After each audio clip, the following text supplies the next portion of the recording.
Assalaamu calaykum saaxiibayaal ku soo dhawaada falanqaynta kulanka aadka loo wada sugaya ee Manchester Derby ee maalinta Axadda la dheeli doono. Waxaan isla fiirin doonaa labada kooxood iyo xaalkooda meesha ay sanadkan wax u marayaan. Waxaan kaloo sidoo kale fiirin doonaa ciyaarnada maqan iyo kuwa la filayo inay soo laabtaan iyo weliba shaxda ay labada macallin ku soo bilaaban karaan iyo meelaha ay u baahan yihiin labada kooxood inay iska hormariyaan si ay kulankan u guuleystaan iyo waxyaalo kale oo badan. Soo dhawaada. Premier League ayaa asbuucan la dheeli doonaa kulamo aad u xiiso badan. Maalinta Sabtida ayaa sidoo kale dheeli doona kulamo waaweyn oo uu ka mid yahay kulanka North London Derby ee u dhexeeya kooxda Tottenham iyo Arsenal iyo weliba Liverpool iyo Chelsea kulamadeeda. Muuqaalkii ka horreeyay ayaan kulamadaas si qoto dheer u falanqeynay. Haddii aad muuqaalkaas inaad daawatid aad rabtidna channelka ayaad ka daawan kartaa. Kulankii ugu horreeyay ee derbiga Manchester ee xilli ciyaareedkan ayaa asbuucan la ciyaari doona. Kooxda Manchester United ayaana safar gaaban ku aadi doonto guriga dariska qaylada badan ee kooxda Sky Blues. Kulankan waa kulan aad u xiiso badan, waana kulan aad loo wada sugayo. Mid ka mid ah kulamada ugu xiisaha badan ee guud ahaan kubadda cagta ayaa la dhihi karaa. Labada kooxood ayaa kulmi doona ayagoo form fiican ku jira. City sidaan ognahay kaalinta labaad ayay horyaal ku jirtaa iyadoo 17 dhibcood aruursatay 7 kulan ay dheeshay. United dhankeeda daan fiirin ayada 6 kulan ay dheeshay 12 dhibcood ay haysataa, kaalinta shanaad ayayna ku jirtaa. City horyaalka weli lagama badin xilli ciyaareedkan 7 kulan ayay dheeshay. 2 kulan oo kamid ah ayaa barbarac la geliyay, 5 kulan soo hartana way badisay. Sidaas la mid ah City saddexdii kulan ee horyaalka ay sanadkan gurigeeda ku ciyaartay dhammaantood way badisay iyadoo dhalisay 14 gool saddexdaas kulan. Inkastoo City ay kooxihii sanadkan gurigeeda tagay ay goolal darsin u soo dhiibtay, haddana United runtii waxa la dhihi karaa waa kooxda inta ugu badan taqaana City si gurigeeda looga badiyo. Waxaan xasuusanaa in United ay sanadii la soo dhaafay ay guulo badan oo weyn ka soo hoyday Etihad Stadium. Waxaan niyadda ku soo dhacay kulankii xilligii Jose Mourinho ee Pogba oo 2 gool ka dhaliyay oo half time inta 2 eber la marsiiyay ay 3-2 ku soo laabteen. Waxaa sidoo kale aan ognahay in Ole Gunnar Solskjaer oo record fiican ka haystay Etihad Stadium iyo markii uu City la ciyaaray. Balse kulankan runtii waxa la dhihi karaa City sanadkan City-dii hore maaha way ka duwan tahay. Waxaa ognahay in City sanadihii la soo dhaafay ay dib ku qabtay in kulamada kooxaha weyn la dheelayso ama counter attack la dheelo kubadda laga difaacdo ay gool dhalinta dib ku qabtay. Laakiin sanadkan City ciladaas machine gool dhalin ayay u soo gadatay ayaa la dhihi karaa. Ninkii Erling Haaland ahay Premier League wax laga yaabo ayuu sanadkan sameynaya sidii nin weyn oo ilmo yar la dheelayo gool u dhalinaya. Marka United runtii kulankan waa kulan aad u weyn inay badisana wax la fila karo way tahay, laakiin waxay u baahnaa doonaan inay Haaland shabaqooda ka ilaashadaan runtii taasoo oo u muuqata mid aan macquul ahayn marka si loo fiirsho Haaland iyo waxa uu sanadkan sameynayay. Kulamadii hadda ugu dambeeyay ee City ay gurigeeda ku dheeshay Haaland, labadii kulan ee ugu dambeeyay City gurigeeda ku dheeshay labadaba hat-trick ayuu dhaliyay. Marka United waxay haysataa tijaabo weyn ayaa gacanteeda ugu jirtay la dhihi karaa. Haddii ay kulankan badiso ama xitaa ay draw keensatana waxay u noqon doontaa natiijo fiican iyadoo aan ognahay United sanadkan targetkooda uu yahay inay top 4 u soo baxdo. Difaacyada United oo runtii 4 kulan ee ugu dambeysay ama kulamadii ugu dambeeyay ee United dheeshay muujiyay isku xirnaan iyo isbedel weyn oo ku yimid kadib markii benchiga la geliyay Maguire, Lisandro Martinez ninkan gaabane cusub iyo Fernandes la delsiiyay. Isbedel weyn iyo horumar weyn sameeyay ayaa kulankan runtii tijaabo weyn u taala. Waxa xiiso leh oo isha lagu hay doonaa sida Lisandro Martinez oo u joojin doono Haaland iyo waxa uu kala hortagi doono iyo sheekada dhexmar doonta. Waxa xusid mudan in sanadkii hore ay Champions League ku kulmeen Ajax iyo Borussia Dortmund. Waxaa xasuusanaa in 3 eber ay Ajax ku badisay kulankaas oo Haaland laga ilaaliyay shabaqa inuu gool dhaliyo. Kulankaas Lisandro Martinez waxa leeyahay Haaland si fiican ayuu u handle gareeyay shabaqiisana oo ka ilaashaday. weliba intaas kaliya ma ahayn Martinez kulankaas wuxuu ku guuleystay man of the match. Marka sheeko xiiso la weey Martinez wuxuu taagan yahay Haaland waa isnaqaana sida shabaqa looga ilaashadana ana aqaana hal iidaayo. Ninkan waa nin gaaban Premier League waxaan ognahay markii United la soo siixatay in dad badan ay ku eedeeyeen in ninkan gaabiyo Premier League iska qaraabo karin.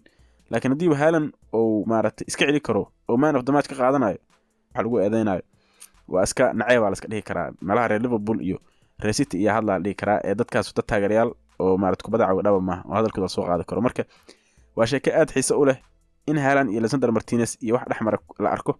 United ayaa ka cabsi qabta inay ciyaarino muhiim ay kulankan ka maqnaan doonaan. Marcus Rashford oo kulankii ugu dambeeyay ee United deesha dhaawac soo gaaray ayaa shaki ku jira inuu soo laaban doono. Sidoo kale Tony Martial oo asaguna waayahan maqnaa ayaa shaki ku jira inuu ciyaari doono kulankan in kale, taasoo runtii madax xanuun ku ah macallin Erik ten Hag iyo qorshihiisa ayaa la dhihi karaa. Waxaan ognahay sida Rashford iyo Martial ay muhiim ugu yihiin kulankan inay United haysato haddii ay u baahan tahay inay badiso. Marka City san ognahay United kubadda ma qaybsan doonto oo City waxay noqon doontaa koox inta badan kubadda haysata. Unitedna si ay kulankan u badiso waxay u baahan tahay inay kubadda raacato ciyaarano speed leh oo afka hore counter attack iyo kubadaha rogaal celiska ka faa'iideyn karana ay haysato. Marka haddii Rashford maqan yahay, Martialna maqan yahay, runtii dhabarjab weyn ayuu ku noqon kartaa ayaa la dhihi karaa macallin Erik ten Hag. waxaa sidoo kale xiise leh shaxda uu kusoo bilaabi doono in la arko. haddii Rashford iyo Martial maqan yihiin, wuxuu ku qasbanaa doonaa inuu Ronaldo dheelsiiyo, mase wuxuu kusoo bilaabi doonaa Ilanga da'yarka. waxaa cajiib noqon doonta in la arko sida uu Ronaldo uga falceliyo haddii uu kulankan biji kusoo bilaawdo iyadoo weliba ay Rashford iyo Martial ay maqan yihiin. marka macallin Erik ten Hag xulasho madax wareer leh ayaa u taal ayaa la dhihi karaa. United waxay u baahan tahay ciyaarano afka hore kubadda ka raacdo oo haddii kubadda rogaal celiska helaan orod kaga faa'iideysta oo difaacyada kooxda City. marka Ronaldona arrimahaas kuma fiicno oo waayahan dambe waa ninka iska odag ah inkuu xeelad ganaaxa ku jiro, kubadna geesaha looga keeno kaliya ayuu gool ku dhali karaa. culays badan ayaa sanadkan saaran xulka qaranka, xitaa kulamadii hadda u dambeeyay 2 kulan waxaa la islahay Portugal ayuu madaxa kusoo degsan doonaa, Manchester United iyo benchigeedu uga rayso doonaa, laakiin 2 kulan u dheelay bandhiga aad u liita ayuu soo bandhigay, taasoo runtii pressure badan hadda macalinka lagu saarayo xulka qaranka inuu sida United ninkan benchi u gelisan oo benchigu loo geliyo, iyadoo dadka qaarna xitaa taageerayaal shiisa qaar kamida iyo dadka kubadda cagta falanqeeya oo ay leeyihiin Ronaldo meeshii ugu sareeyay gaari karta waa gaartay xilligan dukaanka iska xir leeyahay. marka ninka Ronaldo pressure weyn ayaa saaran. haddii ay Rashford iyo maqnaadaan iyo Martialna kulankan inuu Erik ten Hag kusoo bilaabay in kale in la arko, runtii ayaduna waa sheeko kale iyo waxa ka dhalan doona oo xiiso leh in la ogaado. marka City haddaan ayada dhinaceeda fiirino, Laporte ayaa kulamadii ugu dambeeyay ka maqnaay, sidoo kale John Stones oo asna dhaawac soo gaaray kulankii oo England u dheelay u dambeeyay ayaa shay ku jira inuu soo laabo doono in kale.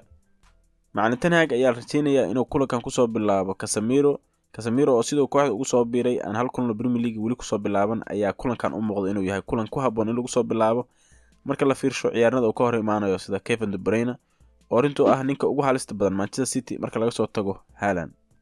De Bruyne oo sanadkii la soo dhaafay ahaa ciyaaryahankii ugu goolasha badnaa City ayaa sanadkan runtii aad u muuqdaa in doorkiisii uu City u dheeli jiray uu isbedelay kadib imaanshihii Haaland. waxaad moodaa in sanadkan uu xooga saarayo inuu goolal abuuro oo xerada ganaaxa banaankeeda oo waqtigiisa inta ugu badan ku isbani gareeyo, iyadoo ognahay in sanadii la soo dhaafay ay City ahayd striker la'aan, isla markaasna ay ciyaaranada sida De Bruyne iyo waliba Bernardo Silva ay xerada ganaaxa orod ay ku sameey jireen si ay goolasha ugu dhaliyaan kooxda, maadaama ay kooxdu haysan weeraryahan number 9 oo la yaqaan. marka sanadkan sidii Haaland u yimid, macallin Guardiola waxa moodaa inuu ciyaaraniis u tababarayo inay Haaland sida loo dheelay ay bartaan oo qaabkii ay kooxdu u dheeli jirtay Haaland dartiis loo bedelayo. waxaa aragna De Bruyne oo garabka midig gaar ahaan crosses aan caadi ahayn soo dhigay sanadkan oo goolal badan oo Haaland dhaliyo, runtii ka caawiyay 6 caawin ayuu already oo sanadkan Premier League ku sameeyay. marka haddii ay United kulankan badinayso, waxaa muhiim noqon doonta sida ay Kevin De Bruyne ay u manage garayaan.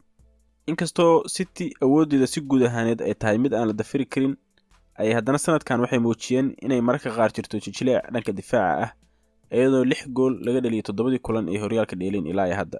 Pep Guardiola ayaa u baahan inuu ka taxadaro inuusan ku dhicin shabaqa counter attack ee macallin Erik ten Hag ee hore ugu soo dhaceen Arsenal iyo Liverpool haddii uu rabo inuu 3 dhibcood nadiif ah ka qaato maalinta Axadda ah.